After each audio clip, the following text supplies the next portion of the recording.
দেখেন বন্ধুরা, আজকে বাসা থেকে একটা নাস্তা বানিয়েছি।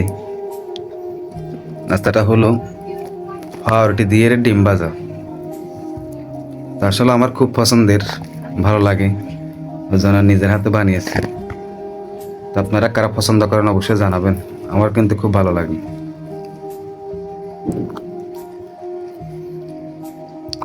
আসলে খুব মজাদার পাউরুটি আর ডিম, পেঁয়াজ ডিম একসাথে করে পাউরুটির উপর দিয়ে তেলে ভাজি করা, আসলে অনেক সুস্বাদু, না খেলে বুঝবেন না। তো সবার জন্য দোয়া রইল। নিজের জীবনের প্রত্যেকটা মুহূর্ত আপনাদের সাথে শেয়ার করা। আজকে শুক্রবার, ছুটির দিন, বাসায় আছি। সকাল থেকে এখনো কোথাও যাই নাই, বাসা বসা। দেখি দুপুরের পর কোথাও যাওয়া যায় কিনা।